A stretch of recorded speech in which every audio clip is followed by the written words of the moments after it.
पतंजलीला हायकोर्टाचा दुहेरी दणका।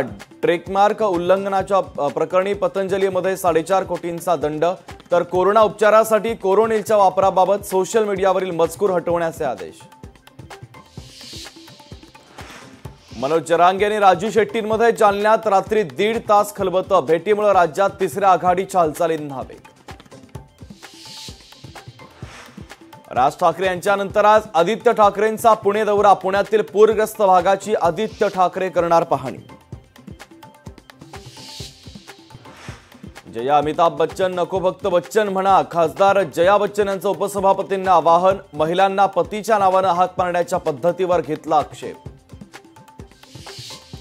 पॅरिस ऑलिम्पिकमध्ये मनू भाकरकडून देशाला पुन्हा पदकाची संधी। मनू भाकर सरबजोतचं 10 मीटर एअर पिस्टलच्या मिश्र सांघिक गटामध्ये कांस्य पदकाच्या लढतीसाठी पात्र।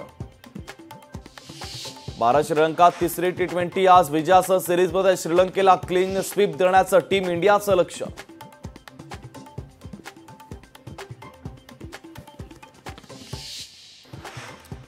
आदित्य ठाकरे आज पुण्याच्या दौऱ्यावर। पुण्यामध्ये निर्माण झालेल्या पूरस्थितीचा आदित्य ठाकरे घेणार आढावा। दिशा सालियन मृत्यू प्रकरणी 31 जुलैला होणार सुनावणी। मुंबई उच्च न्यायालयात होणार सुनावणी, तर आमदार नितेश राणे सुनावणीसाठी उपस्थित राहणार। उरण प्रकरणामध्ये मुस्लिम आरोपी म्हणून आक्रोश कशाला? उरण हत्या प्रकरणावरून अबू आझमींचा भाजपला सवाल। जलप्रदूषण करणाऱ्या महाराष्ट्र एन्व्हायरो पॉवर कंपनीवर बंदी आणा, खासदार अमोल कोल्हे यांची लोकसभेत मागणी। दिंडी प्रमुखांच्या बँक खात्यात 20,000ची रक्कम जमा। मुख्यमंत्री एकनाथ शिंदे यांनी दिलेला शब्द पाळला। लाखो वारकऱ्यांमध्ये आनंदाचं वातावरण।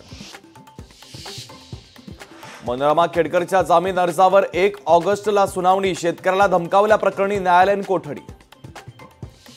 वाशीमध्ये शेतकऱ्यांची जिल्हाधिकारी कार्यालयावर धडक। शेतकऱ्यांना नुकसान भरपाई मिळण्यासाठी मोर्चा। वाढीव वीज बिलाच्या संदर्भात किसान काँग्रेस आक्रमक। महावितरण कार्यालयासमोर किसान काँग्रेसचं आंदोलन। शहादा ते तिकोरा गावाला जोडणाऱ्या पुलाला तडे। वाहतूक सुरू असताना पुलाचे 2 भाग होण्याची शक्यता। सार्वजनिक बांधकाम विभागाचं याकडे दुर्लक्ष।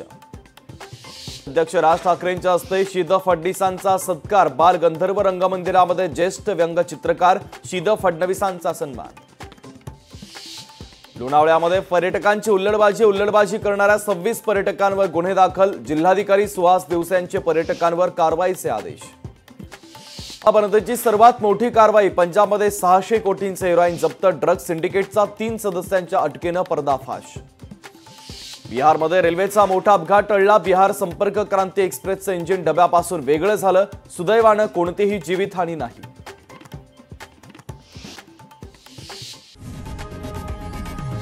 लोकशाही मराठी ऐका, पहा, जागरूक रहा।